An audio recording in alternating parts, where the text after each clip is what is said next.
Vou falar sobre a lavagem de dinheiro em Portugal e na União Europeia e no Brasil.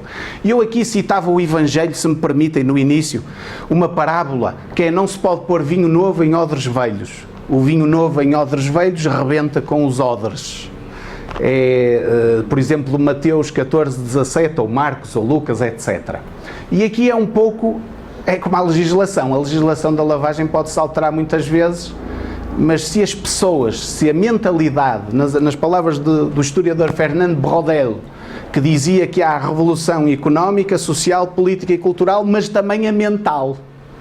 Uma das justificações porque o comunismo durou tão pouco tempo na Rússia, durou apenas 70 anos, cerca de 70 anos, 1917, Revolução Bolchevique até a queda do Muro de Berlim, até a saída de Gorbachev, finais dos anos 80, 90, é que a mentalidade não se alterou. Houve uma revolução económica, social, até pode haver política e cultural, mas a mentalidade demora milhares de anos a ser alterada. A máfia em Itália existe há milhares de anos, no Mediterrâneo e por aí fora. Eu digo a máfia italiana porque é um dos modelos, um dos paradigmas do crime organizado, não é? Até a própria figura dos pentiti, dos arrependidos, vem dos problemas italianos. Portanto, os arrependidos que falam o direito premial, a delação premiada, os acordos de leniência, têm origem, pelo menos em termos de direito moderno. Claro que depois, nós quando dizemos que a primeira vez foi ali, normalmente depois encontramos alguém que já disse antes, ou vamos à China, ou Império Chinês, que também já é discutível, não é? Pronto, que a China também já tinha os mapas, já tinha descoberto todos os continentes, já tinha... Bem, há sempre alguém que depois diz outra coisa, mas nunca saberemos bem quem foi o primeiro. Mas de qualquer maneira, em termos de direito moderno, de facto o crime organizado em Itália tem muita influência.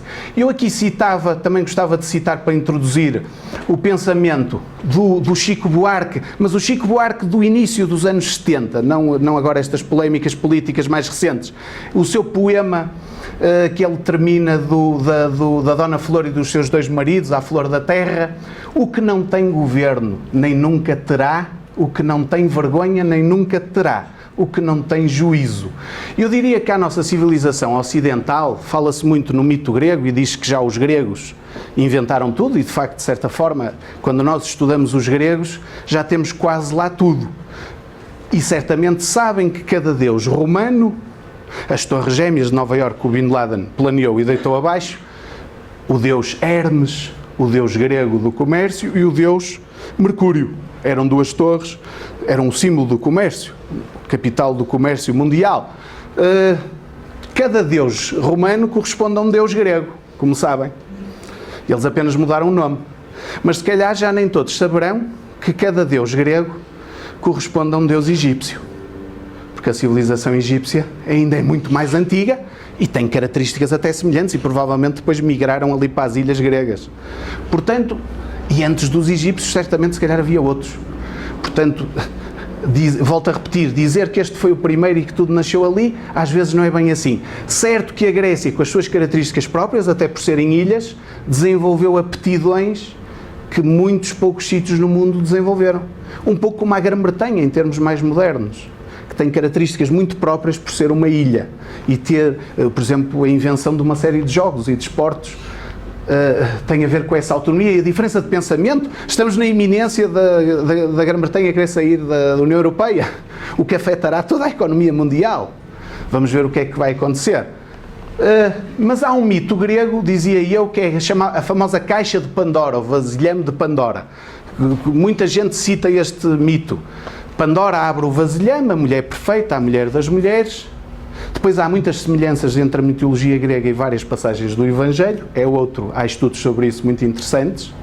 Não sendo eu um católico praticante com todos os meus defeitos, reconheço que há histórias parecidíssimas do Evangelho, sobretudo do Antigo Testamento, com histórias da mitologia grega, de Homero, os poemas de Homero, que também não se sabe bem quem os escreveu, não é?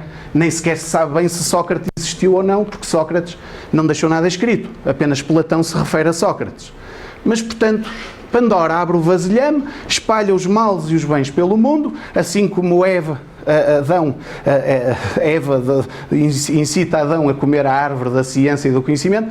Mas depois esquecem-se de dizer uma coisa, é que Pandora deixa uma coisa no vasilhame e deixa a esperança no vasilhame. Esse é o final da história. E a esperança na ciência e na investigação e no direito prático, e eu aqui tenho que dizer, não há nada mais prático que uma boa teoria, porque quem acha que tudo muito teórico, isto não é prática. Bem, toda a prática é teoria e se calhar toda a teoria é prática, é funcionamento cerebral. E, portanto, são neurónios que estão a trabalhar. E, portanto, resta-nos a esperança perante aquilo que nós temos que... Eu costumo dizer, eu sou otimista para não ser pessimista, porque eu já estudo há muitos anos lavagem, branqueamento, muito modestamente, há muitos anos mesmo, pelo menos, não sou assim tão velho, mas já também não sou tão novo, e realmente a perspectiva não é boa, quer dizer, aliás, como eu vou dizer aqui, a perspectiva não é boa, isto é um pouco como o gato e o rato. O gato tenta apanhar o rato, mas o rato, o ladrão, o bandido, o burlão, o criminoso arranja sempre novas formas de tentar fugir e de dar a volta. E surgem novas oportunidades, novos mundos, como a internet, a realidade virtual, que também permitem, por exemplo, a lavagem com grande facilidade. Eu aqui também queria fazer uma nota, pegando outra vez no mito grego. E muito importante não descurar a ligação que há entre octoritas e potestas. Não sei se estão dentro dos termos. Ora bem, vamos dar um exemplo num país imaginário. Um Presidente da República ou uma Presidenta da República que, por lei, foi eleita e é Presidente da República, pode ter apotestas. Portanto, por lei foi eleita, legalmente, no Estado de Direito, democrático, social, é Presidente da República. Mas se perder a octoritas, corre o risco de também a potestas deixar de ter qualquer importância. Portanto, uma coisa é o reconhecimento pela própria lei ou pelo próprio juiz ou pelo próprio poder, pelos militares, por exemplo, de quem exerce os cargos. Outra coisa é o reconhecimento social, ético, moral das pessoas em relação a essa autoridade.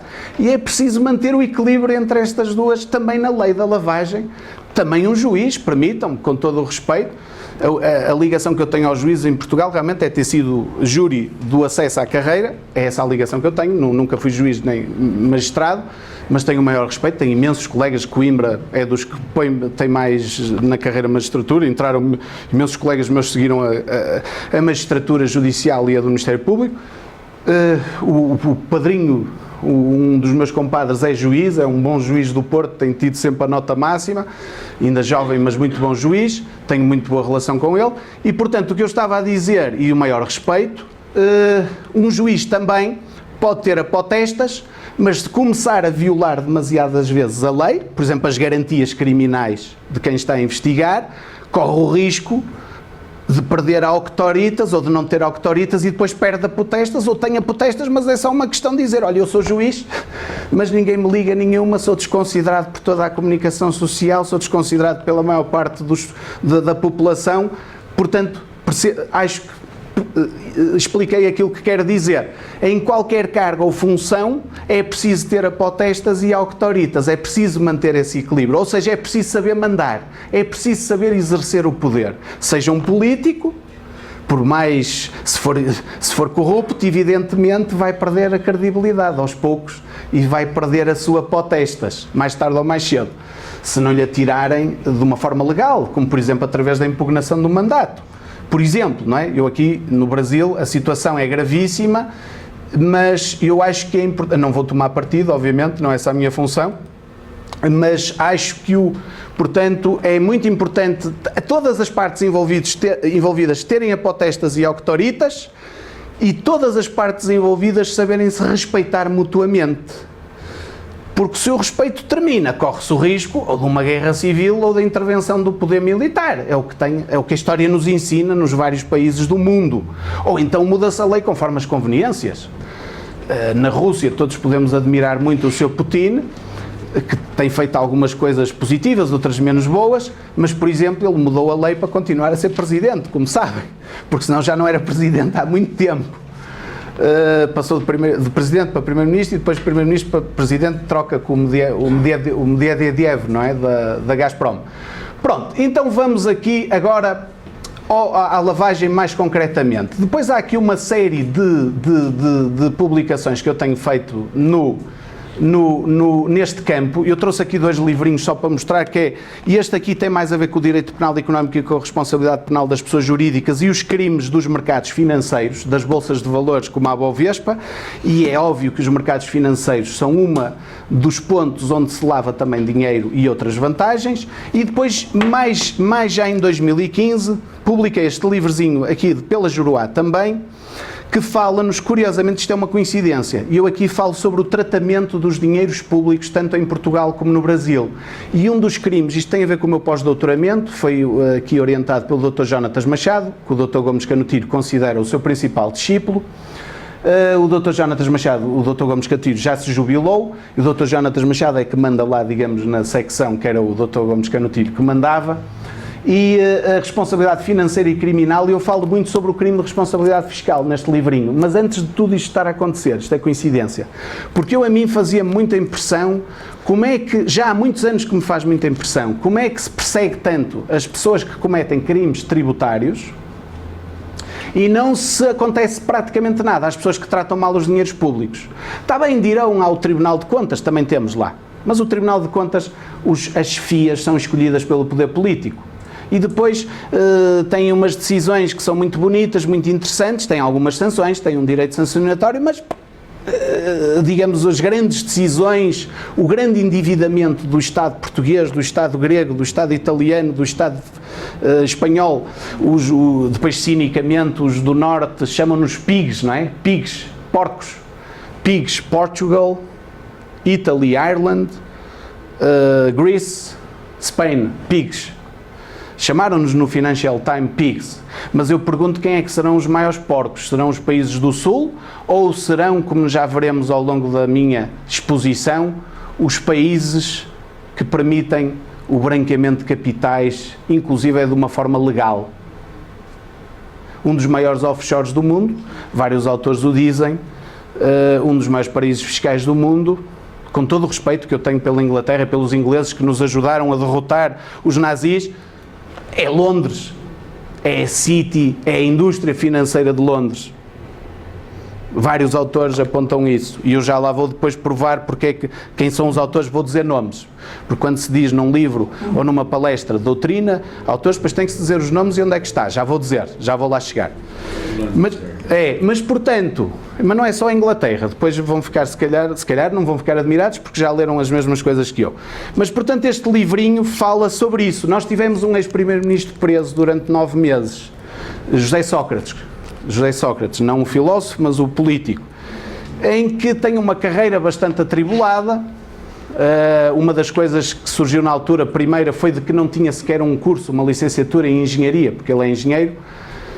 Depois lá apareceu uma licenciatura, ele mostrou os documentos à televisão, mas houve um jornalista que foi ver qual era o dia da licenciatura. E isto é uma história verídica, não sei se conhecem a história. O dia era domingo e essa universidade está sempre fechada ao domingo. Portanto, até no dia se enganou. Então ele licenciou-se em engenharia num domingo e assim ficou definitivamente registado.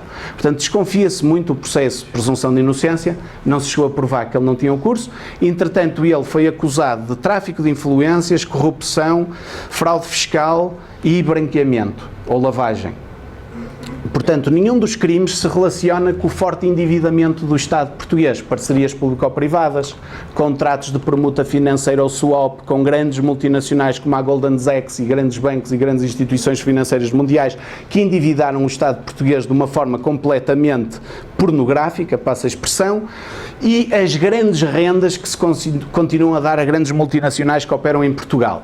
Portanto, nada disso, tudo o que tem a ver com o Tribunal de Contas e gestão de dinheiros públicos, nada disso deu resultado, porque aí não há matéria. Nenhum político é preso, porque o Tribunal de Contas nem sequer prevê a pena de prisão.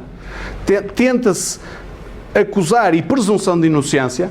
Eu sou, não tenho problemas em dizer, sou militante do outro partido sem ser o do José Sócrates há muitos anos, pela via de Coimbra, que é um partido social-democrata que tem origem na Alemanha, mas depois o líder, Passos Coelho, derivou aquilo muito para o neoliberalismo E eu sou da oposição interna. O Passos Coelho é um velho amigo meu, mas eu não sou da linha dele, não sou neoliberal.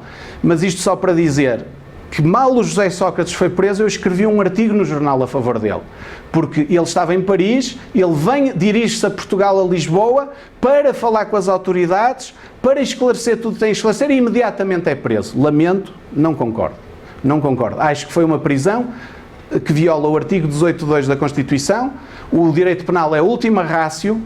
A prisão preventiva, mesmo assim, só se aplica a alguém que vá fugir, alguém que possa pôr em causa as provas. Lamento dizer isto, eu sei que os colegas portugueses magistrados, se calhar, alguns não concordarão, mas alguns concordam, só que não dizem. E ele foi preso, a meu ver, violando a famosa fórmula do artigo 18.2 da Constituição. Necessidade, adequação, proporcionalidade, falta de intervenção mínima. Ele entregou-se.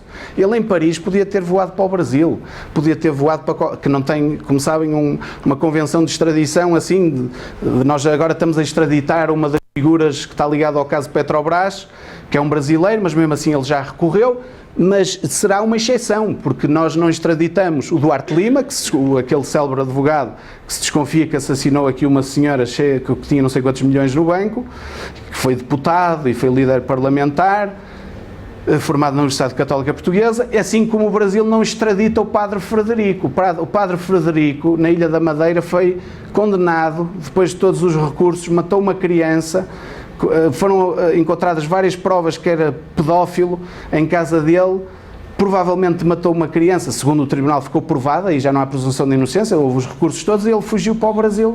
O Brasil não extradita, não sei se Portugal pediu, mas portanto, como sabem, há essa dificuldade da extradição, só em casos excepcionais, não é?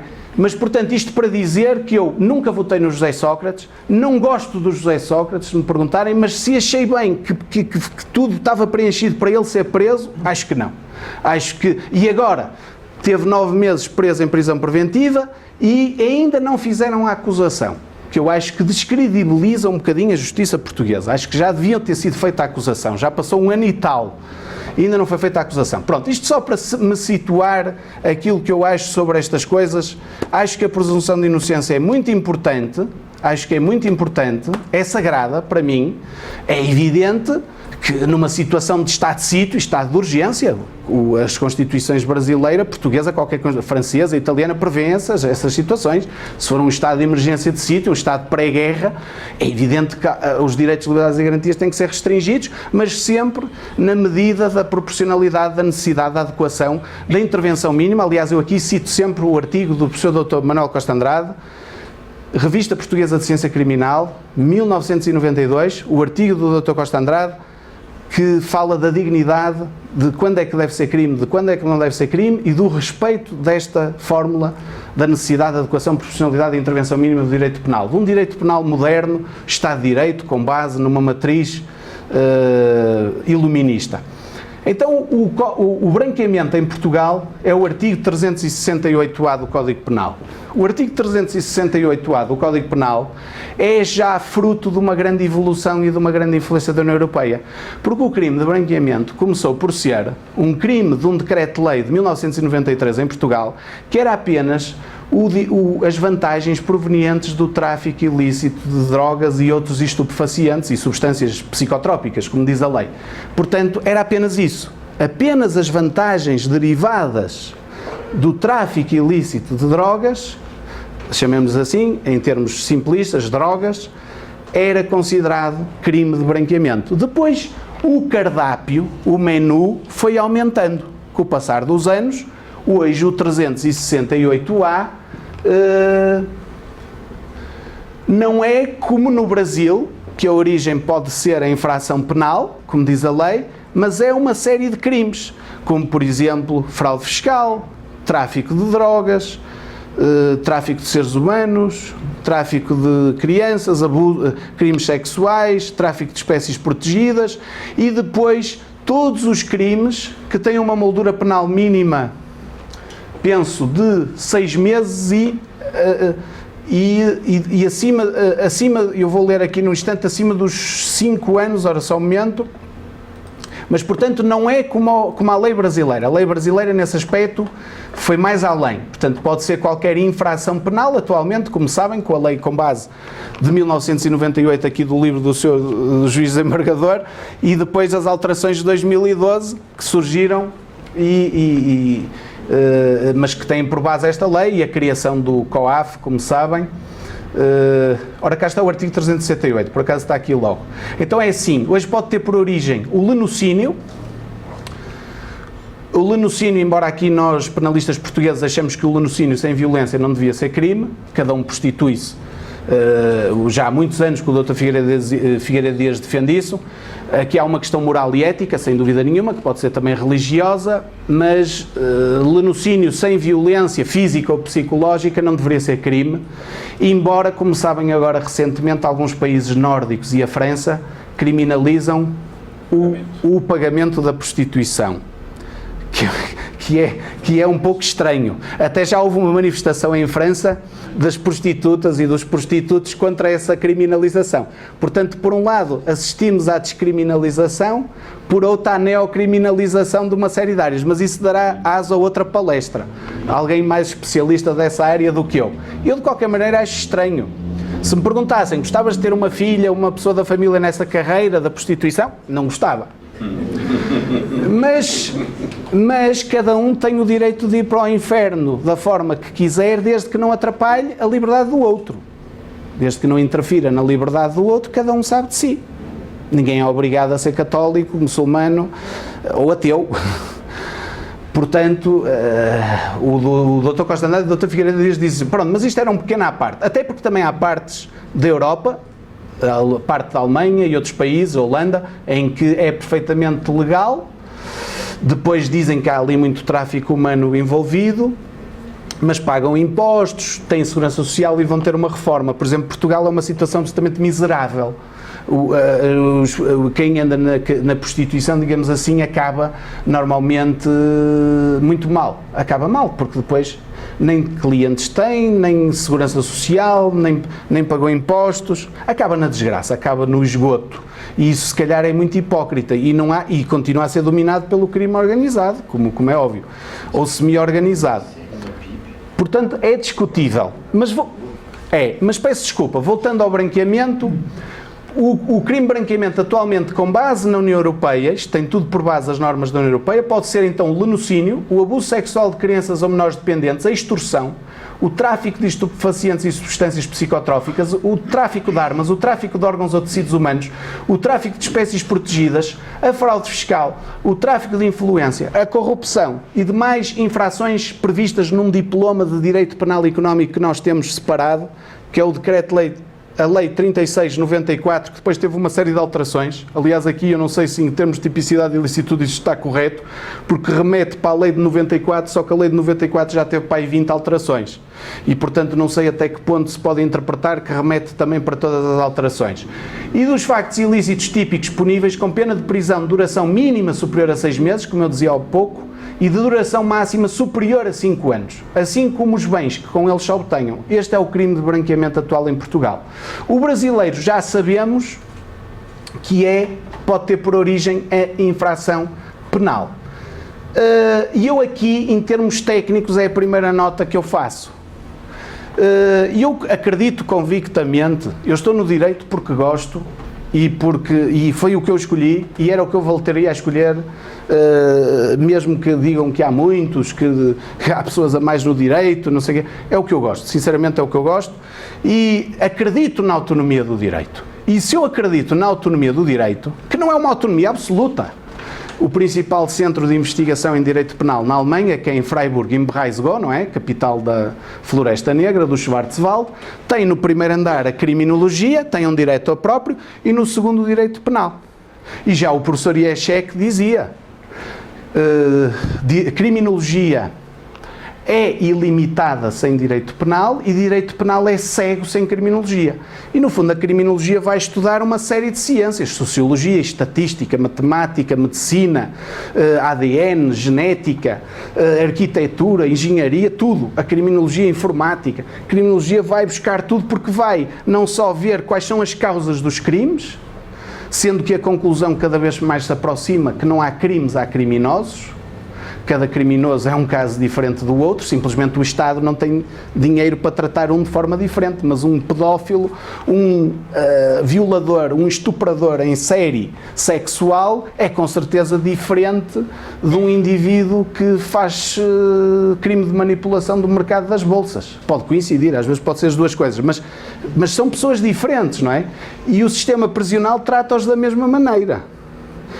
Ora, isto é completamente absurdo, porque se for uma questão hormonal do crime, e os Estados Unidos, em alguns sítios, na Europa isso é muito criticado, não é? Mas em certos países, em alguns sítios dão-se tratamentos hormonais e injeções, ou aquelas pessoas que têm um desejo sexual acima do normal, não é? Temos um jovem recente em Portugal que violou 70 e tal mulheres e 3 ou 4 homens e tinha namorada e era bem parecido. Portanto, quer dizer, não me digam que o sistema genético dele ou hormonal é igual ao meu. Não é, quer dizer, um jovem vai violar 70 e tal pessoas, quer dizer, é estranho. Há alguma coisa ali no organismo dele, assim como os assassinos em série nos Estados Unidos, não é? Abrem os cérebros e já foi detectados que alguns até tinham infecções cerebrais. Tinham uma infecção cerebral que lhes afetava a forma de pensar e depois mataram alguns, não sei quantas pessoas, não é? Eu já fui regente de criminologia na Universidade Portugalense durante 4 anos e havia alunos que faziam sempre trabalhos sobre assassinos em série. Eu confesso que há assassinos em série que eu nem sabia que existiam, que são histórias absolutamente estranhas, doentias, mas como eles conseguem fazer aquilo e como eles fazem aquilo às vezes durante décadas, sem ser descobertos, e eles não podem ter a mesma forma de pensar do que as outras pessoas. Há ali qualquer coisa diferente. O António Damasio, o nosso investigador nos Estados Unidos, português, que estuda, tem aquele livro O Erro de Descartes, não é? Com base em estudos num trabalhador que perde parte do cérebro e que fica com outra personalidade. E ele acaba por dizer que há realmente uma grande influência da parte física na forma depois de atuar ou agir ou omitir. Embora ele não nega a existência de Deus. Ele próprio não nega a existência de Deus, mas de facto ele liga muito a biologia à personalidade da pessoa. Mas diz que a biologia também tem origem divina, depois acaba por concluir assim. Pronto. Então há aqui, eu estava a dizer, eu acredito na autonomia do direito, e se eu acredito na autonomia do direito, eu tenho que seguir as regras do direito. E há um ABC no direito criminal, que é a teoria geral da infração criminal. Tem que haver uma ação ou omissão, tem que haver uma tipicidade, tem que haver uma ilicitude, que aqui no Brasil dizem o injusto, tem que haver uma culpabilidade, a culpabilidade divide-se a exigibilidade, a imputabilidade. Por exemplo, a imputabilidade é diferente entre Portugal e Brasil, como sabem, aqui discute-se, não é a mudança, mas penso que ainda é aos 18 anos, em Portugal é aos 16 anos. Depois votar é ao contrário, nós votamos aos 18 e aqui acho que se vota aos 16, salvo erro, não é? Pronto, mas a imputabilidade em Portugal é aos 16, aqui é aos 18, salvo erro. Mas em Portugal há quem defenda que devia ser aos 14 e há quem defenda que devia ser aos 18 também. Portanto, a discussão também existe lá.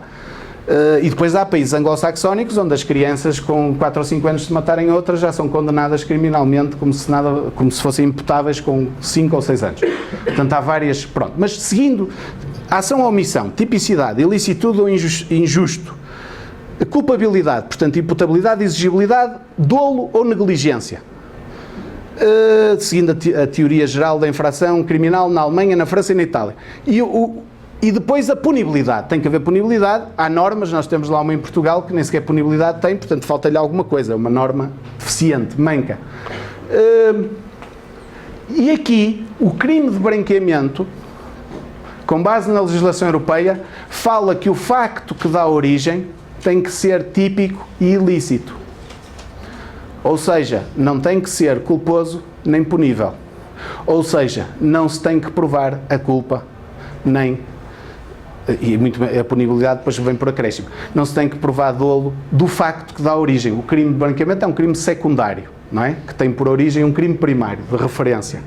Ora, a meu ver, eu sei que a jurisprudência, em muitos aspectos, não liga nada a isto, mas eu estou apenas a lecionar do ponto de vista de alguém que acredita na autonomia do direito e que, portanto, tem que seguir as regras do direito. Eu lembro-me, falo muitas vezes no famoso professor Dr. Boaventura Sousa Santos, muito conhecido no Brasil, que na minha fase de doutorado também contactei com ele. Ainda por cima, é um professor que metade do ano dá aulas nos Estados Unidos, já para aí há 30 ou 40 anos. Metade do ano está em Coimbra, metade do ano nos Estados Unidos, fez o seu doutorado aqui no Rio de Janeiro, numa favela, e era assistente de Direito Penal, era colega do Dr. Figueiredo Dias e amigo, só que depois foi para a Sociologia do Direito. Doutorou-se em Harvard, pois, e era penalista. Mas lá está. Porque ele próprio diz que achava que o direito o prendia demasiado, não o deixava intervir noutras áreas. Então foi para a sociologia, mas fez bem. E a sociologia vale tanto como o direito, concordo. Mas dentro do direito são as regras do direito. E no caso do penal, então, é muito rigoroso. E o que é que eu acho? Na lei brasileira diz que se tem por origem uma infração penal, então se é uma infração penal, tem que ter ação ou omissão, tipicidade, ilicitude ou injusto, culpa e punibilidade. Ou seja, isto é a teoria geral da infração criminal. Ou seja, é mais fácil, do ponto de vista técnico, provar o crime de branqueamento em Portugal deste ponto de vista, embora o cardápio seja mais apertado. No Brasil é infração penal, portanto é mais alargado. No entanto, tem que ser uma infração penal. E, portanto, eu sei que há muita jurisprudência que não liga nada a isto que eu estou a dizer. Mas, lá está. Se calhar, aí há uma interpretação mais sociológica do que jurídica. Isto mediante os manuais, digamos, do professor Figueiredo Dias, do professor Yeshek, do Jacobs I, porque o Jacobs tem o direito penal do inimigo, o Feinstrafrecht, mas o manual do Jacobs não tem nada de direito penal do inimigo, é um manual perfeito. Aquele manual, o direito penal do inimigo é assim uma coisinha pequenininha. E ele defende-se, diz que é apenas o que está a dar as notícias do que se está a fazer em muitos direitos do mundo, que é separar cidadãos de não cidadãos. E depois outros criticam, mas o senhor devia falar do ponto de vista crítico. Bem, mas eu isso não tenho que fazer, que eu sou um cientista, descrevo apenas o que se está a passar. Então, mas ele, o manual original, o Yeshek, o Jacobs e o Roxin, não é? O Roxin, que dedica o seu principal livro. Ainda ontem estávamos a ver isso na casa aqui de um procurador de Curitiba, no escritório, que ele levou-me lá à biblioteca dele, e tinha lá o principal livro do Klaus Roxin, que é o grande professor da Universidade de Munique, que dedica, com destaque, o livro a uma pessoa, que se chama, não é a mãe nem o pai, é Jorge Figueiredo Dias. Não sei se sabiam isso. Klaus Roxin dedica o seu principal manual a Jorge Figueiredo Dias, que o ajudou a fazer o livro, já agora.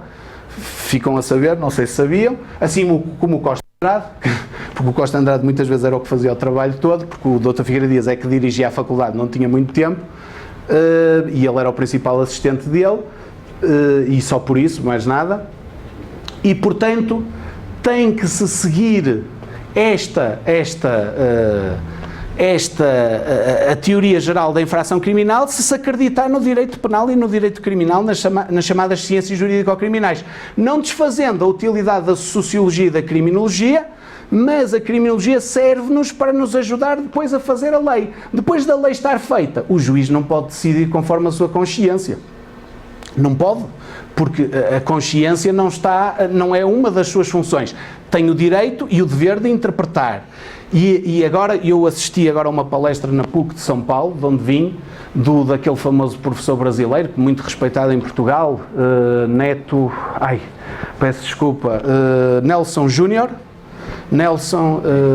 Neri Júnior, peço desculpa, em que eu vou citar, ele destruiu completamente o novo Código de Processo Civil brasileiro, destruiu completamente, porque é a tentativa de fixar uma interpretação no Supremo, em que o Supremo vai passar a ser o legislador e vai interpretar, bem, eu não sei, eu não li nada, não li o trabalho nem a anotação do ministro Luís Fux, mas e ele disse, inclusive, ele foi muito duro, ele no fim até acabou assim, bem, eu não devia ter falado isto, mas já falei.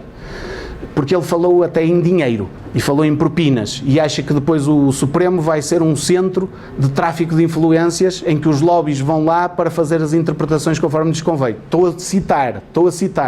Deus me perdoe, não tenho nenhuma crítica a fazer, mas fiquei preocupado. Nós em Portugal tínhamos os assentos que foram considerados inconstitucionais em 1996, que era uma decisão do Supremo que decidia uma interpretação como se fosse uma lei.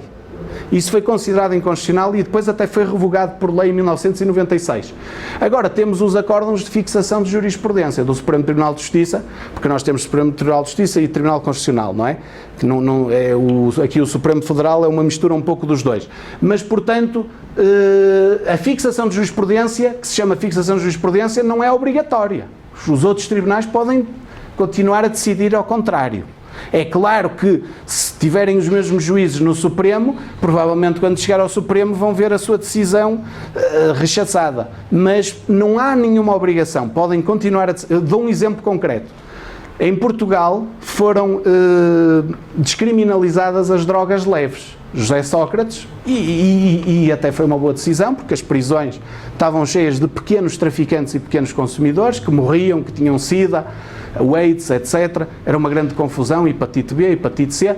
Descriminalizaram as drogas leves, mas o Supremo tem uma fixação que diz mais ou menos assim, tendo em conta as medidas da lei, a partir das 11 doses é crime, até 10 doses não é crime. Portanto, alguém que leve 10 doses para consumo, é considerado consumo próprio, não há crime. É uma espécie de violação da presunção de inocência, porque eu posso ser marinheiro, vou para o mar 30 dias, levo 30 doses. E alguns juízes da primeira instância e da segunda não concordam com esta medida. Alguns que eram meus colegas na faculdade até gostavam de fumar o seu charro. Portanto, eu compreendo, se calhar beber demasiado álcool é pior. Não tenho nada contra isso, cada um sabe de si, repito. Agora, e eles têm dito ao contrário do Supremo, mas depois, de uma ou de outra forma, pelo caminho,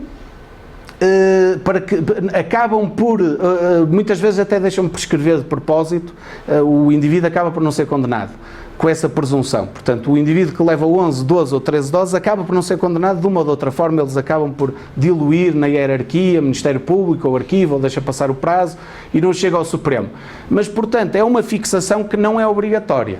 Pronto, isto era só para dizer. Continuando aqui o branqueamento, são muitas coisas, mas eu vou tentar agora seguir o raciocínio do branqueamento, mas tudo isto tem a ver com o assunto, que é, portanto, a meu ver, esta diferença entre a lei. Eu sei que essa questão da lei brasileira tem a ver com o jogo do bicho também, essa expressão da infração penal tem um pouco a ver com isso e com uma série de situações características aqui do Brasil que não se aplicam a Portugal.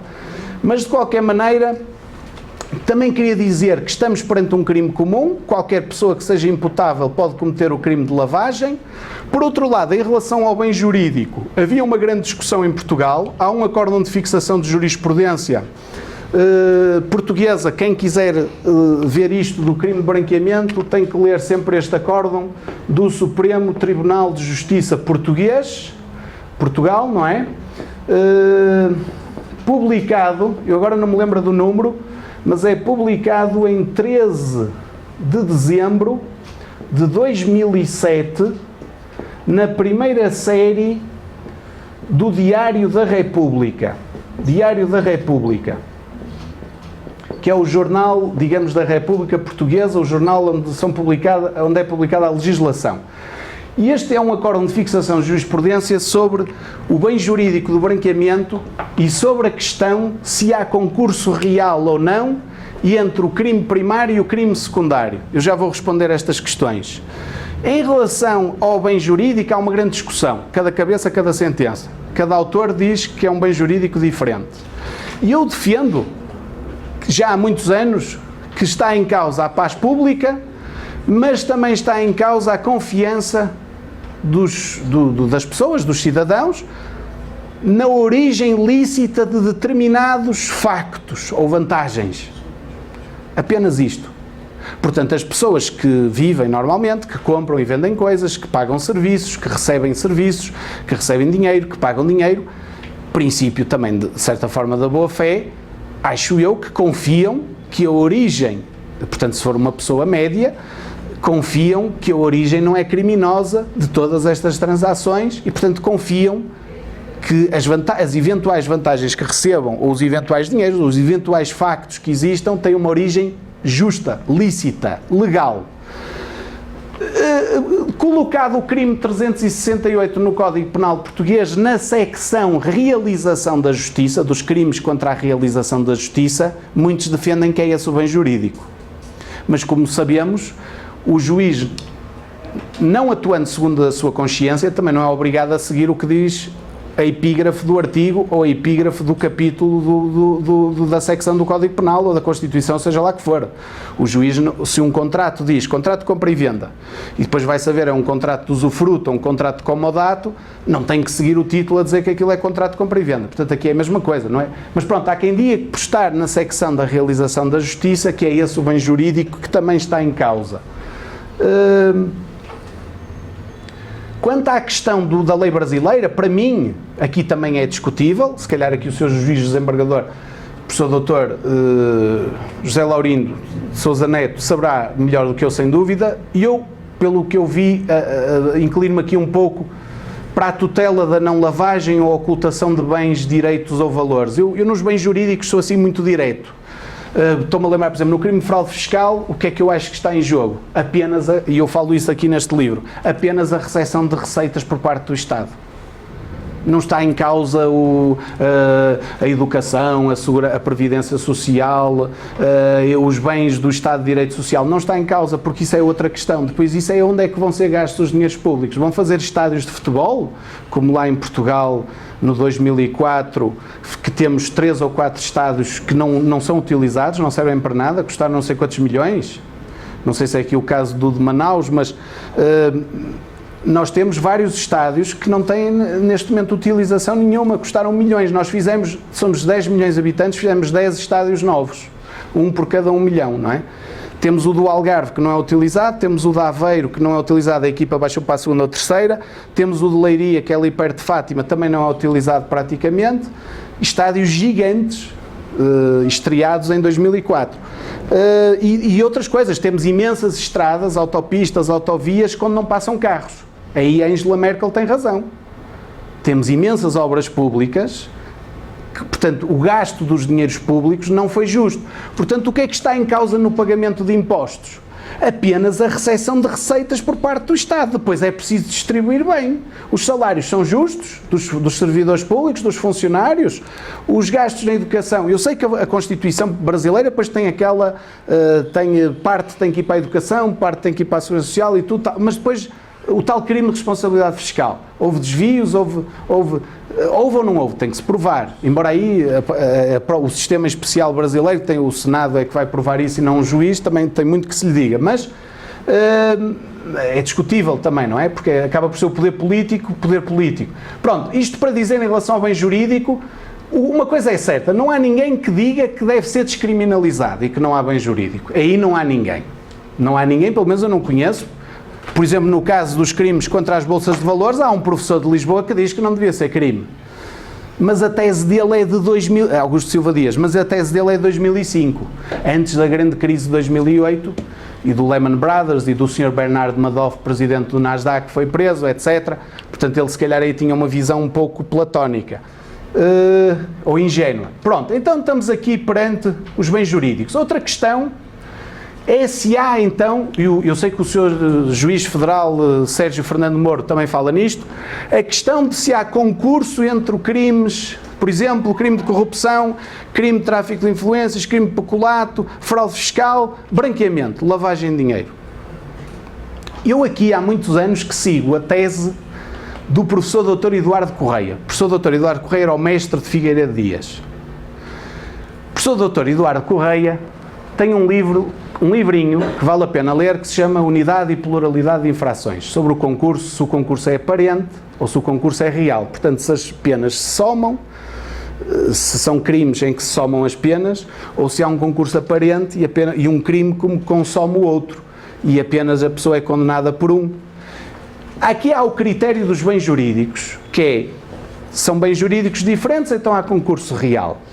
E este acórdão do Supremo conclui por unanimidade, e eu concordo, contra a maioria da doutrina portuguesa, repito, eu aí sou da minoria, conclui que há um concurso real entre o crime primário e secundário, se bem que cada caso é um caso, também é verdade. Mas qual é a tese do Dr. Eduardo Correia? É o número de resoluções que o agente do crime tem. É isto que se tem que provar. Ou seja, o agente por exemplo, traficou droga apenas para comprar aquele Ferrari ou traficou droga porque queria fazer esse crime de tráfico de droga e voltará a repetir ou voltará a fazer e depois por acaso comprou um Ferrari ou comprou um veleiro, um iate com esse dinheiro. Aqui nitidamente há duas resoluções. Quantas resoluções o agente teve? Ou apenas teve uma e ele apenas queria comprar aquele Ferrari e por acaso traficou droga, como poderia ter feito outra coisa. Aí se calhar haverá enfim, não vou desenvolver mais isto, mas aí indico esse livro como leitura. Há também uma tese de doutorado, já agora, do professor Lobo Moutinho, da Católica de Lisboa, que é sobretudo um advogado, mas também é professor na Católica de Lisboa, que é uma tese, deve ser das maiores portuguesas, pá, em 1000 e tal páginas, só sobre concurso de crimes. A tese é toda à volta disso. E esse também é uma espécie de uma bíblia dessa matéria que vale a pena ler. Mas o do professor Eduardo Correia, que é bem mais fininho e pequenino, penso que ser mais assertivo da pessoa que no fundo fez o Código Penal português. O pai é o Figueiredo Dias e o Costa Andrade, costuma-se dizer porque o Dr. Eduardo Correia já morreu. Porque os pais são eles os três juntos e sobretudo o Dr. Eduardo Correia, que é uma personagem curiosa. O Dr. Eduardo Correia era um professor de Direito Penal de Coimbra, não é Coimbra, que era onde o Salazar dava aulas, o nosso ditador de 50 anos, depois foi para Lisboa, não é? E Eduardo Correia era um professor da Faculdade de Direito de Coimbra no tempo do fascismo, da ditadura. Até posso dizer uma coisa curiosa, quando nós politicamente é costume darmos o doutoramento honoris causa a personalidades mundiais. Demos também ao presidente Luís Inácio da Silva, aliás, na altura foi convidado, estive lá, apertei-lhe a mão, e vi a presidenta Dilma, que ainda não é a doutora honoris causa, mas o Franco, Portugal dá o doutoramento honoris causa, também deu a ditadores brasileiros, portanto é uma questão política, de amizade, não deu ao Fernando Collor de Mello, não deu, ao senhor senador, mas deu ao Franco, generalíssimo Franco, um dos maiores assassinos da história da Europa. Não bastasse o quadro do Picasso, Guernica, quando ele deixou os nazis bombardear, matar aqueles malditos comunistas e anarquistas do País Basco e experimentarem os aviões e as bombas, e que é de onde surge o quadro do Guernica, não é? Que vale a pena ver, um quadro gigante, que é preto e branco, o original, e não é por acaso. E, portanto, o generalíssimo Franco foi doutor honoris causa pela Faculdade de Direito de Coimbra, pela Universidade de Coimbra, e quem fez o elogio público foi o professor Dr. Eduardo Correia. Foi na altura quem fez o elogio público. Foi escolhido, coitado, era um jovem assistente. Mas depois o Dr. Eduardo Correia, na democracia, é ministro várias vezes. E até chega a ser mandatário do Dr. Mário Soares, um dos heróis da Revolução Democrática. Portanto, é um professor que se soube, esperemos, e eu tenho a certeza que foi espontaneamente e voluntariamente, soube mudar a sua mentalidade da ditadura para a democracia, ainda bem, e depois ajudou muito a democracia. Há vários casos de professores alemães que tem-se descoberto que alguns, o seu passado, por exemplo, o Prémio Nobel da Literatura Günter Grass, confessou no livro Descascando a Cebola, não sei como é que está em Portugal, que era das SS quando era mais novo. Embora ele disse que não matou ninguém, puseram-no lá quase à força, mas era das SS. O Papa Bento XVI é um ex-soldado também alemão que diz que desertou porque era contra a guerra. Há muitos casos. O principal defensor da teoria rássica, o Hans Georg da Universidade de Freiburg, deixaram-no dar aulas até ao fim. Foi completamente perdoado, era considerado intelectualmente muito avançado. E ele era casado com uma norueguesa e disse até ao fim da vida que os brancos só se deviam casar com brancos. Ele é que tem os manuais da raça ariana, que é uma mentira, não é? É uma mentira. Mas ele tem os manuais a espalhar as várias etnias europeias. Considera também que o homem ibérico é ariano, o homem ibérico original, não misturado com o judeu, mas a Península Ibérica tem mais de 70% de judeus. O professor Figueiredo Dias e Costa Andrade, já agora, são descendentes de judeus fugidos da Inquisição Espanhola. Isto só para dizer também tudo o que envolve, digamos, estas questões. Mas dizia eu, então, a técnica do professor Eduardo Correia, da unidade e pluralidade de crimes com base nas resoluções do agente, penso que é aquela que é mais acertada e é aquela que ainda é seguida, que seja do meu conhecimento, pela maioria da jurisprudência em Portugal. Portanto, isto em relação aos crimes. Quantas resoluções o agente tem? Tem o agente em mente no exercício das suas condutas de ação ou omissão típicas ilícitas e, no caso secundário, crime de branqueamento, de modo necessário no Estado de Direito, culposas e puníveis? Enfim, isto pode ser aplicado a todo o tipo de concurso. Outra questão que eu queria falar, que já falei, é essa questão do lapso, que eu acho que a questão da infração e da tipicidade e ilicitude. O facto de estarmos perante um crime de perigo abstrato,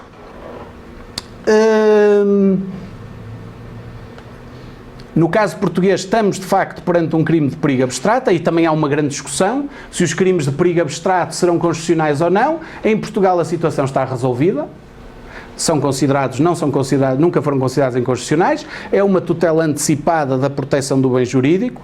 Nós continuamos a achar, se bem que a teoria do bem jurídico está em crise, mas nós continuamos a achar, aliás o Dr. Figueiredo Dias aí não deu hipóteses, consagrou a teoria da proteção dos bens jurídicos no próprio artigo 40 do Código Penal, que há quem critique isto, ou seja, o próprio artigo 40 do Código Penal tem a própria teoria do Dr. Eduardo Correia e do Dr. Figueiredo Dias consagrada na própria lei, portanto, com base no artigo 18 da Constituição, diz a doutrina. Portanto, aqui não há hipótese de nós, aliás, os alemães seguem a teoria do bem jurídico, como sabem, os franceses, os italianos e nós também, pelo menos na aplicação da lei de uma forma principal.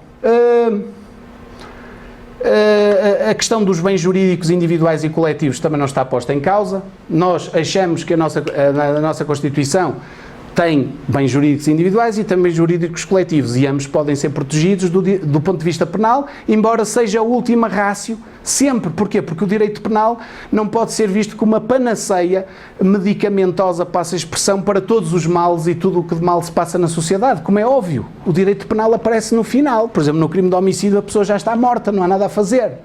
E há outras áreas do direito, nós aí, como sabem, importamos o Ordnung Widrigkeitengesetz alemão e por isso temos o chamado direito das contraordenações. A própria palavra contraordenações e coima foi o Dr. Costa Andrade que traduziu do alemão para o português. Na altura o professor Marcelo Rebelo de Sousa, hoje nosso colega do direito, hoje Presidente da República em Portugal, não é? Professor da Faculdade de Direito de Lisboa, dizia que essa expressão não ia vingar, disse isso mesmo num artigo de jornal na altura, e no entanto vingou. O direito das contraordenações não é bem direito sancionador administrativo, é como se fosse uma espécie de um direito penal, embora há quem não goste desta expressão, mas sem pena de prisão, apenas com coimas, que são multas. Mas nós chamamos multas só dentro do direito penal. No direito contraordenacional são coimas. A Alemanha tem as contraordenações, sobretudo para sancionar também as pessoas jurídicas, porque ainda não aceita, ainda segue o princípio societas delinquere non potest e não aceita a responsabilidade criminal das pessoas jurídicas. O relatório Pedro Taques aqui no Brasil, como sabem, não se tornou ainda Código Penal, não sabemos, tem essa questão de lá da previsão da punibilidade das pessoas jurídicas, embora o direito ambiental aí há uma exceção no Brasil, mas ainda ontem fiz uma banca aqui na Federal de Curitiba, em que a candidata acerrimamente defende que as pessoas coletivas não devem ser responsabilizadas criminalmente, mas isso era apenas um bocadinho da tese dela, não é? O principal tema era a responsabilidade pelos produtos farmacêuticos, mas, portanto, isto para dizer que o Ordnung Widrigkeitengesetz foi a forma que nós encontramos de colmatar uma área em que atua primeiro o direito administrativo e só se houver recurso é que se transforma e vai a tribunal e é uma espécie de um mini processo penal, mas com as garantias criminais, nomeadamente com o artigo 32.10 da Constituição, que manda textualmente aplicar as garantias criminais a todo o direito sancionatório, incluindo o direito das contraordenações. Para dizer que, portanto, estava eu a dizer que o direito das contraordenações, nesse aspecto, também existe dentro do crime de lavagem. Também existe na questão da lavagem, porque há uma coisa importante também em Portugal e das diretivas da União Europeia. Nós temos o crime no Código Penal, 368A, mas temos uma lei separada, completamente separada, de 2008, A lei 45 de 2000, eu digo já qual é, com várias alterações, é uma lei que já teve muitas alterações até 2015 inclusive, que é a lei de combate ao branqueamento de capitais. Eu não concordo com a palavra combate. O direito penal não serve para combater nem para lutar. Ou antes, eu já me explico, com base na doutrina. O direito penal serve para combater e lutar se tivermos prisão perpétua ou pena de morte. Aí sim. Num direito penal como o nosso, português e como a maior parte dos europeus, em que se visa a ressocialização, prevenção geral positiva, inclusive o Dr. Figueiredo Dias mete a retribuição dentro da prevenção geral positiva, que é apenas a reafirmação fáctica, a reafirmação das normas sobre os crimes. A prevenção especial positiva, que é a ressocialização ou reintegração do agente em sociedade, e depois fala-se muito agora na justiça restaurativa, quando isso é possível, tendo sempre em consideração as vítimas. A vitimologia, a victodogmatique do Bernd Schumann, da Universidade de Munique, com o qual trabalha o brasileiro Luís Greco, é realmente uma nova área de exploração, porque a vítima importa. O direito penal também se tem que importar com a vítima, seja ela coletiva ou individual. Mas isto para dizer que, num direito como o nosso, em que se visa a ressocialização, podemos dizer que ela é utópica.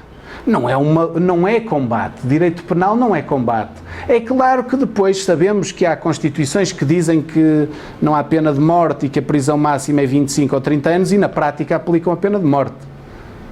Há países onde isso acontece, infelizmente, não é? Os policiais juntam-se, têm reuniões e aniquilam 300 bandidos.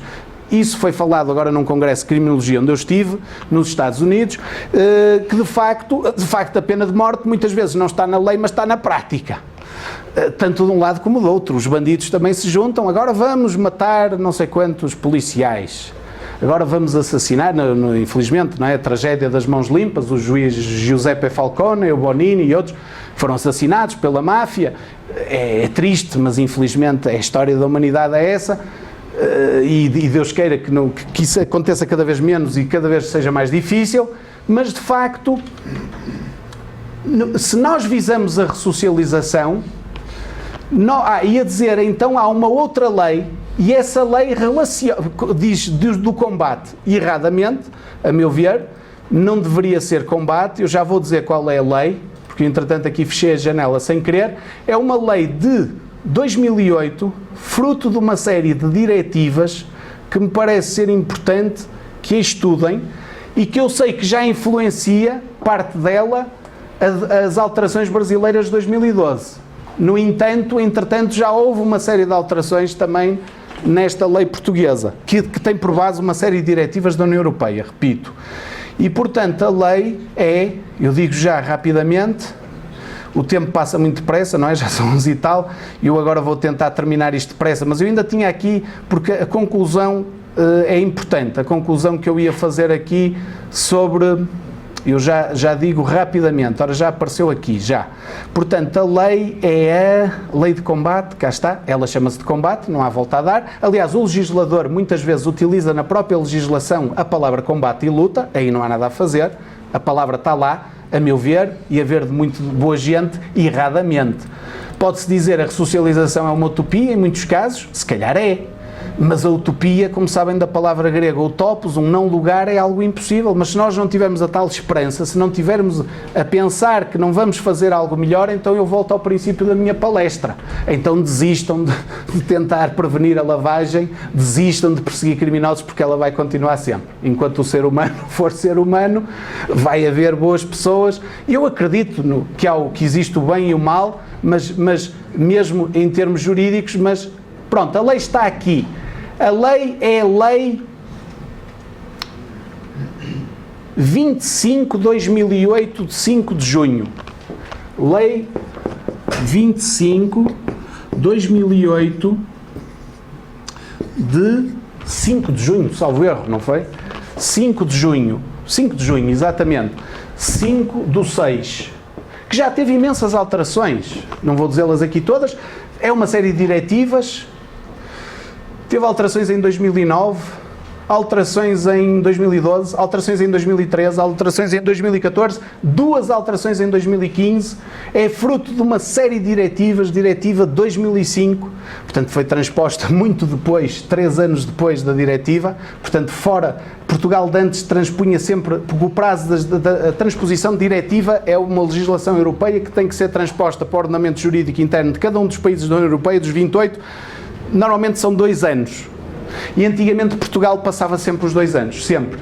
Atualmente é mais rigoroso, costuma passar-se dentro dos 2 anos. Diretiva 2006, diretivas de 2003, etc, etc, etc. Mas sobretudo esta de 2005 e a de 2006, peço desculpa, é isso. Pronto, esta lei é uma lei grande que tem uma série de medidas para prevenir o branqueamento. E uma das medidas, só para vos dar um exemplo, é o dever de formação. Obriga uma série de profissões a ter formação na lavagem de capitais. Se me perguntarem, em Portugal faz isso? Não, não se faz isso. Eu sou advogado inscrito na Ordem dos Advogados definitivamente desde 1999, estagiário já era antes, nunca tive formação, a não ser por ser professor e por eu próprio investigar estas coisas e ter a ver com a minha área, portanto, por minha vontade, é que tenho formação nessa área. Ora, o segredo profissional dos advogados é apontado em vários países, nomeadamente na Europeia, como um dos redutos da lavagem, o branqueamento. Porque nenhuma ordem dos advogados quer abdicar do segredo profissional. Os bancos, neste momento, são mais vigiados, as instituições financeiras. Algumas em Portugal começaram a dar agora formação, no sentido dos atentados terroristas, etc., que aumentaram essa situação. No entanto, eu não sei quantos minutos tenho mais ou menos, porque senão... Pronto, mas muito obrigado. Muito obrigado. No entanto, os advogados continuam a ser um núcleo inexpugnável a nível europeu, por exemplo. E eu falo contra mim, eu não me importo que levantem, eu não tenho nada a esconder, não há problema. Embora receba todos os dias, devo dizer, alguns mails devem ser brincadeira, outros são vírus, alguns devem ser mais sérios. No início da minha carreira, eu e outro colega tivemos uma proposta assim mais concreta, com uma mala cheia de dinheiro, recusamos, não tenho, posso dizer, mas a seguir todos nós recebemos mails, não sei se aquilo é brincar, alguns devem ser a brincar, outros devem ser vírus, como eu dizia, se calhar outros não tão brincadeira, porque eu vejo que há colegas que de facto enriquecem muito rapidamente na advocacia. Lá como cá, Portugal é mais pequenino, mas enfim, o mercado europeu, já vos disse, também é interessante. Depois temos as ligações a Angola e Moçambique.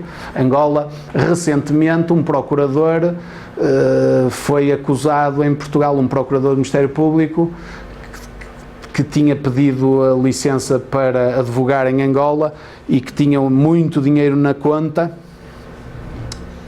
Pronto, presunção de inocência, o processo está no princípio, mas que arquivou vários processos contra figuras do regime angolano que investem muito em Portugal, não é? Angola é uma ditadura, o presidente é o mesmo há quase 40 anos, começou por formou-se na Rússia, era comunista, aliado da União Soviética, depois a União Soviética caiu, tornou-se aliado dos americanos e do petróleo, o presidente é o mesmo, a filha dele é uma das mulheres mais ricas em Portugal, chama-se Isabel dos Santos, investe em praticamente todas as grandes empresas em Portugal, a filha dele não foi acusada de nada, diga-se, mas vários generais do regime angolano que investem em Portugal grandes somas e fazem transações fora do normal, foram vários indiciados por suposta suspeita de lavagem.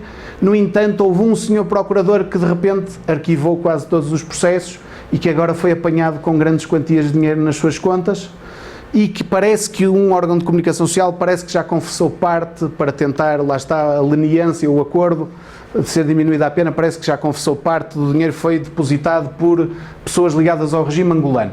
É uma situação complicada porque o próprio regime angolano já ameaçou que tira todo o investimento português de Angola, o que também não é bom para eles, não é? E vários empresários portugueses têm as contas bloqueadas neste momento em Angola, não conseguem tirar o dinheiro porque o FMI já interviu e está numa grande crise. Angola infelizmente está numa crise bastante grande neste momento. Pronto, esta lei obriga ao dever de formação a uma série de profissões. Eu posso dar aqui exemplos. A lei divide entre entidades financeiras e entidades não financeiras. Mas desde advogados, os solicitadores, que é uma espécie de um advogado que trata de casos mais leves em Portugal, Os empresários do desporto, do futebol, aqueles que têm casinos e trabalham nos casinos, os vendedores de imóveis e de propriedades de luxo e de carros também, portanto, de bens de luxo. Nós, recentemente, o governo anterior, a coligação anterior, criou o chamado Visto Dourado, não sei se ouviram falar, em que um empresário facilmente com 500 mil euros adquiria a nacionalidade portuguesa. Eu, na altura, escrevi um artigozinho, atenção, que isso aí é justamente atrair a lavagem de dinheiro. E obviamente que já foi detectado um ou outro caso, entretanto já foram aprovados uma série de outros, entretanto as receitas que iam só podia ser para imóveis de luxo, também vão agora, parte das receitas já vão para a educação. Esse aspecto é positivo e mudaram, porque as receitas iam só para imóveis de luxo. O que é que acontecia? Eram homens ricos que compravam imóveis de luxo, casas de luxo em Portugal, andares ou casas, e as casas estavam vazias e nem sequer viviam lá. Portanto, viviam noutros países, mas tinham ali uma casa e tinham de vez em quando iam passar o fim de semana, se calhar iam ao Casino de Lisboa ou ao Casino de Espinho, como aconteceu há pouco tempo com um milionário chinês que infelizmente foram ao casino, deixaram a filha sozinha em casa e caiu da janela e morreu. Mas não os prendemos, deixamos-los outra vez voltar seguros para a China. Também foi um caso estranho. Porque há um crime de abandono, não é? De criança e de... Pronto, temos uma série de profissões, sociedades gestoras de fundos de pensões, empresas de investimento e outras sociedades financeiras, instituições de crédito, organismos de investimento, sociedades gestoras de fundos de pensões, já disse, sociedades de titularização de créditos, sociedades investidoras de capital de risco, sociedades de consultoria para investimento, enfim, as reformas da lei de 2012 brasileiras também já abarcam essa série de entidades e a COAF está atenta a isso.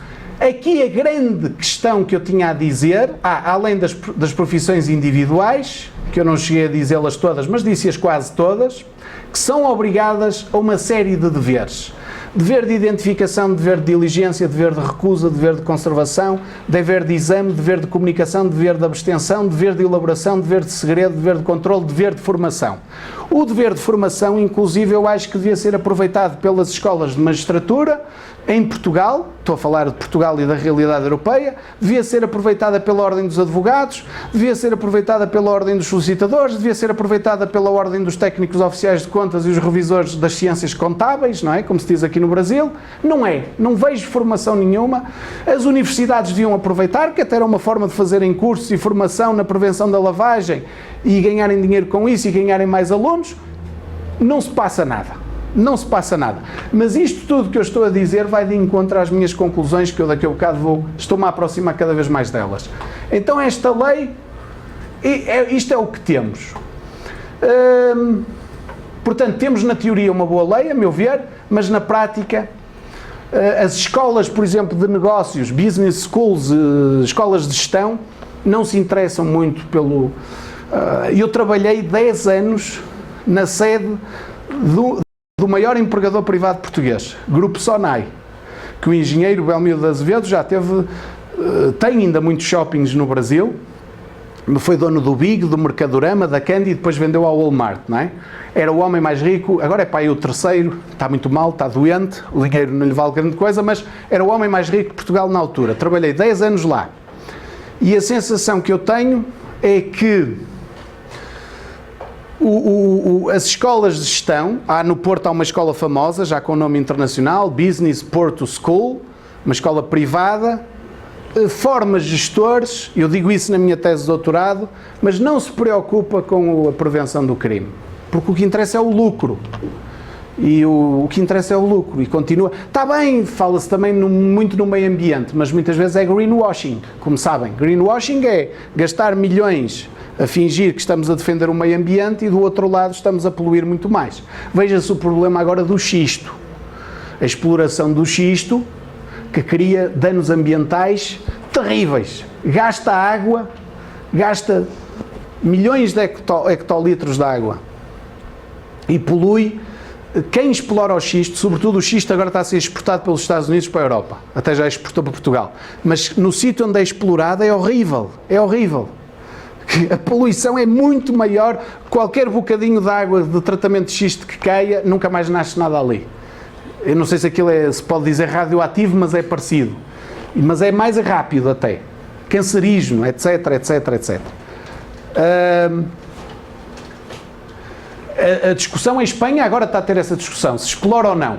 Portanto, é evidente que aí, se calhar, estão a ser cometidos ilícitos também ambientais.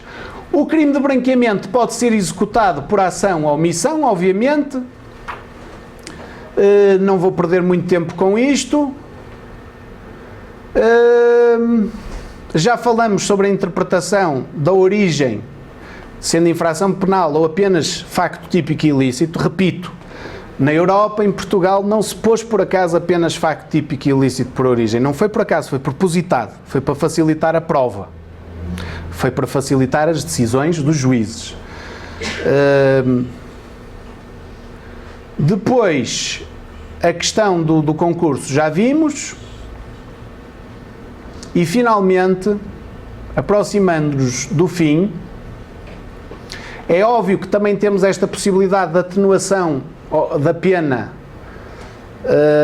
se houver colaboração com as autoridades. Também temos esse direito premial, podemos dizer assim. Aí o Brasil está mais avançado nos acordos de leniência. E eu aí, em relação à doutrina e aquilo que eu tenho estudado, é que os acordos de leniência, por vezes, têm o perigo das pessoas começarem a inventar coisas.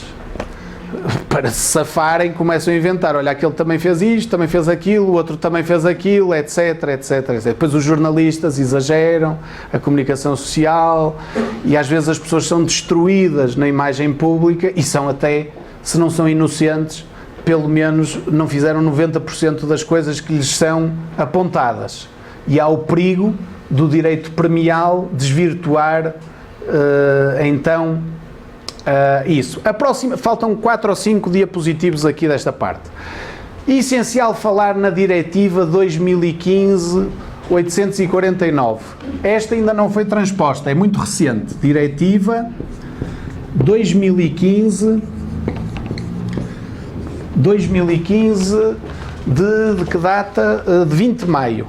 2015-849 de 20 de maio. Vai ser transposta agora até 2017, não é? Tem 2 anos, provavelmente. Tem a ver com os atentados terroristas, portanto tem a ver com a utilização de vantagens e dinheiro para fazer atentados terroristas, mas não apenas. Tem a ver também com os paraísos fiscais. É uma das últimas posições da União Europeia sobre o assunto que vale a pena ler e estudar ao pormenor. Tem que ser transposta já agora até 26 de junho de 2017, portanto ainda falta, ainda temos tempo. E finalmente, perto da conclusão, não sei se ouviram falar num caso que se chama LuxLeaks.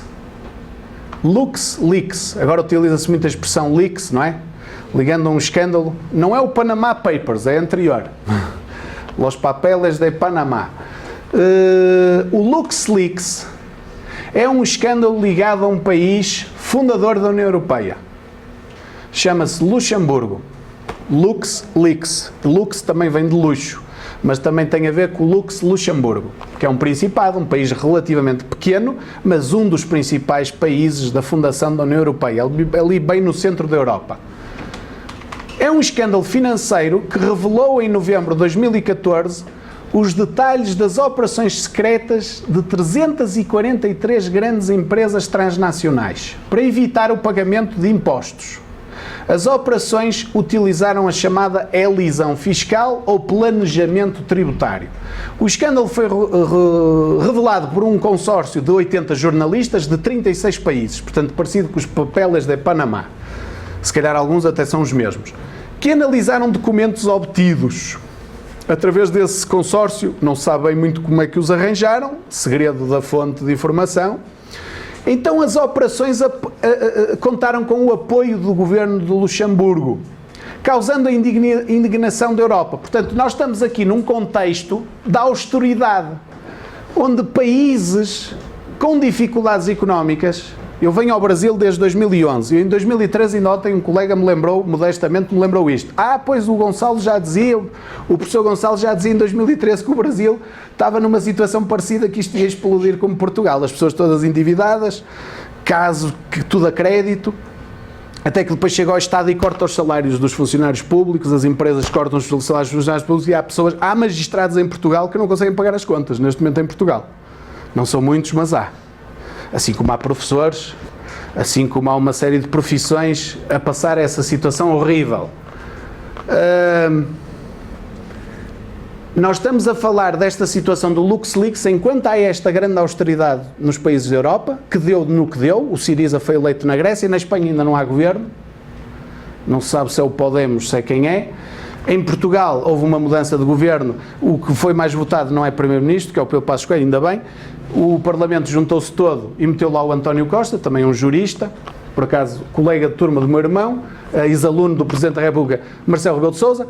E este grande escândalo, e que envolve empresas como a Pepsi, o IKEA, o FedEx, a PricewaterhouseCoopers, a KPMG, a Ernst Young, a Deloitte, a Cargill, a Citigroup, a GlaxoSmithKline, a Volkswagen, o McGraw-Hill, o British American Tobacco, a Timberland, a General Electric, o Credit Suisse, a Pepsi, o IKEA, o Accenture, o Burberry, o Heinz, o JP Morgan, a grande instituição financeira americana, a Amazon, o Deutsche Bank, o prestigiado, seríssimo Deutsche Bank, a Apple, a Verizon, a Vodafone, a Gazprom, o HSBC, um dos maiores bancos suíços do mundo, mas também os brasileiros, Bradesco, Itaú, Unibanco, etc, etc, etc. Não estou a dizer os nomes todos. Caterpillar, etc.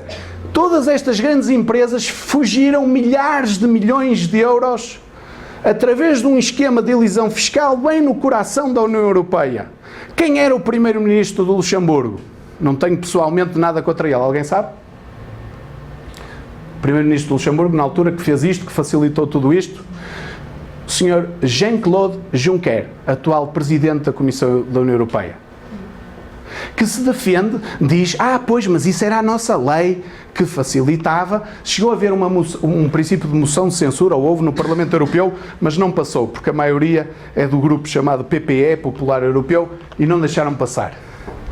Isto é só para dizer que eu acho que o que está a acontecer neste momento no Brasil só deve orgulhar o povo brasileiro e a língua portuguesa, porque antes que esteja a ser descoberto, que esteja escondido. E isso é ótimo. Agora, não se sintam os brasileiros inferiores aos outros e que são piores que os outros, porque nós é isto que temos na União Europeia. Eu não tenho, é a fronteira entre o que é legal e o que é ilegal. Está bem, o Luxemburgo tinha leis que facilitavam a elisão fiscal, mas estão a gozar connosco.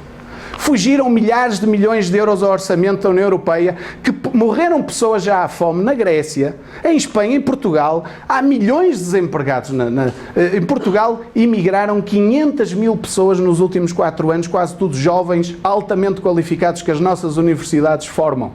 Foram-se todos embora, não têm emprego em Portugal. Desgraça, não é? Portanto, perante isto, o que é lavagem e o que não é lavagem? O que é paraíso fiscal e o que não é paraíso fiscal? Mas mais, recentemente, eu gosto de estar sempre atento às notícias, na BBC, que é um órgão de comunicação social insuspeito, respeitado em todo o mundo, também edita em várias línguas, incluindo português, mas também inglês, claro que é a principal, a BBC, com sede em Londres, apresenta uma notícia em maio deste ano, não sei o dia, 16 de maio, em 16 de maio, portanto a semana passada, em que o autor foi a parte em portuguesa, e o título é assim, porque é tão, um brasileiro, penso eu, Marcelo Justo, BBC Brasil, porque é tão difícil acabar com os paraísos fiscais? Pergunta. E diz ele assim, em teoria os líderes das grandes potências do mundo estão de acordo. Desde a publicação dos Panama Papers, o presidente americano Barack Obama e os principais governantes da União Europeia se comprometeram em acabar com os paraísos fiscais. Quem é que se opõe? As grandes potências, pois lá elenca vários factos concretos, os grandes bancos, as grandes multinacionais, as grandes fortunas individuais. Têm todo o interesse em que os paraísos fiscais e os offshores continuem. Já depois disso, surge uma notícia, no dia, também em maio, no princípio deste ano, no Jornal Expresso Português. O Jornal Expresso é um semanário português, que há na internet e em papel, que foi agora até recebeu o prémio de melhor semanário europeu. Escrito em português, e que o título era assim, Paraísos fiscais são escolha deliberada do Reino Unido e dos Estados Unidos da América do Norte. Pessoalmente, não tenho nada contra o Reino Unido, nem contra os Estados Unidos, são países que têm coisas boas e coisas más como qualquer outro. Embora, claro, os Estados Unidos é o país, a maior potência militar do mundo, e claro que isso tem influência no pensamento das pessoas e até se calhar nas eleições que vão ocorrer, portanto, acho que ninguém deve ficar surpreso. Agora, esta notícia surge e diz assim: a acusação é feita pelo economista Jeffrey Sachs, com também Thomas Piketty. Thomas Piketty é o tal que escreve sobre os defeitos do capitalismo, tem um livro agora muito recente, é um economista francês, de Paris. Integra uma lista de mais 300 economistas de topo que assinam isto numa carta aberta e que dizem preto no branco que os Estados Unidos e o Reino Unido são os principais defensores dos paraísos fiscais mundiais. Bem, se calhar isto é exagerado. Se calhar a Rússia também tem os seus paraísos fiscais, se calhar a Alemanha também tem os seus paraísos fiscais, e pedem aos líderes mundiais que atuem contra a evasão fiscal global numa cimeira anticorrupção que vai ter lugar agora em Londres. Por acaso convidaram-me para ir a esta cimeira, mas como assistente, não como orador, que vai, não sei se já ocorreu, em que eles se vão juntar todos, provavelmente o resultado não vai ser grande coisa. E o que é que nós vamos ver, uma coisa que eu observo em relação a isto, é que inclusive, como sabem, Marx baseia a sua teoria na luta de classes. Nada que Heraclito já não tivesse dito milhares de anos atrás. Heraclito dizia que tudo na natureza e nas ciências humanas está em luta, está no polemos, de onde vem a palavra polémica. Heraclito dizia isso. Dizia que tanto nas leis da física, da química, tudo está, tese, antítese, síntese. E se repararem, também há uma luta entre listas de paraísos fiscais.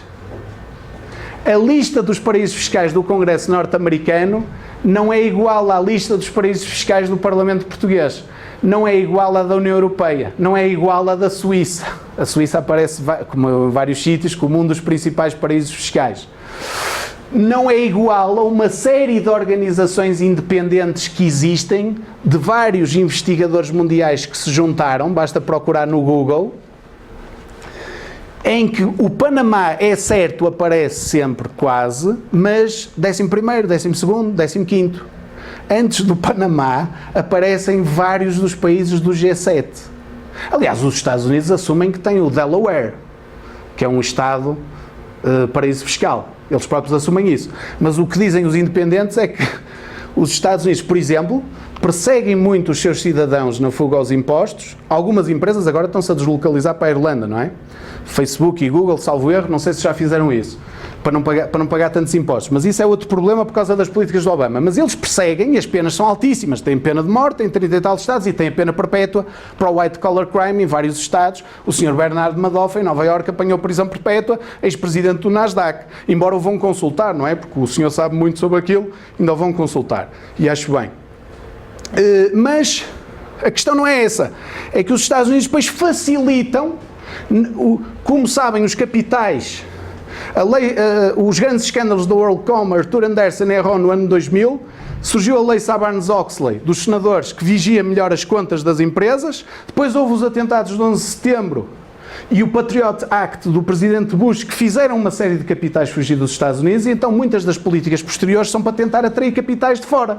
E o que dizem as organizações independentes, eu tenho aqui uma lista concreta, eu não sei se eu consigo localizar agora, é que os próprios Estados Unidos, não só o Delaware, têm várias políticas fiscais que atraem o investimento estrangeiro com grande facilidade. Há aqui muitos brasileiros, como sabem, têm investimentos, por exemplo, em Miami, não é? Orlando, não é? Salvo eu.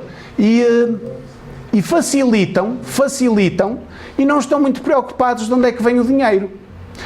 E os países que aparecem antes do Panamá nessas listas, quase todas, são países como os Estados Unidos, são países como a Suíça, são países como a Inglaterra, são países como a própria Alemanha,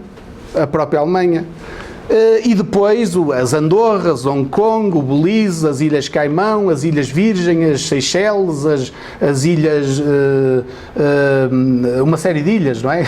Que há por aí, Macau, que também é antigo território português, que agora é a zona de maiores casinos no mundo, que é uma espécie de paraíso fiscal também para os próprios chineses. A França, Liberté, Fraternité, Égalité, mas tem a Suíça e tem o Mónaco, e tem o Luxemburgo, pelos vistos, etc, etc, etc. E eu agora não sei se tenho aqui a lista, mas a lista é muito interessante. O Panamá é sim um paraíso fiscal, mas que aparece depois de estas grandes estrelas que aparecem antes. E portanto aqui há uma dificuldade. Eu não me aflige a nova ordem mundial. Eu sou a favor da nova ordem mundial, desde que seja uma mundialização, como preferem dizer os franceses, e não globalização, dos direitos humanos, pelo menos com base na Declaração Universal de 1948 dos Direitos do Homem. É uma boa referência. Embora, se calhar, depois aparecem não sei quantos muçulmanos e outras religiões a dizer que não concordam com aquilo, não é? E que não devia ser homem, mas devia ser humano, logo no título, não é? Porque agora em Portugal discute-se que o cartão não deve ser de cidadão, mas de cidadania, porque cidadão é do homem, não é da mulher. Enfim, pormenores. Mas a Declaração Universal dos Direitos do Homem seria uma referência interessante de 1948, que também das Nações Unidas, etc. Mas, porque eu não me aflige isso, porque se não houver um consenso a nível internacional, é certo que eu não estou a dizer aqui agora, no Brasil deixa-se de investigar e não se passou nada, porque os outros também são bandidos e nós também podemos ser. Não, pelo contrário, se há bandidos aqui, também há lá. Agora, os brasileiros jamais se devem considerar, até eu acho que se devem considerar até que estão mais além, como eu dizia há pouco. Porque estão a demonstrar ao mundo que é possível investigar e que é possível, desde que seja provado, respeitando a presunção de inocência e efetivamente haja uma prova, etc. O regime político brasileiro também não é fácil. Eu outra vez estive a ouvir algo sobre isso. Este sistema, Congresso, Senado, Presidente, não é fácil. Se calhar aí tem que haver uma reforma, não sei, mantendo a democracia, para não ser tão fácil, digamos, esta instabilidade, no mau sentido do termo. Agora, tudo o que seja, venha à tona d'água, toda a verdade, toda a transparência, vai, não tenho dúvidas, fazer o Brasil mais forte.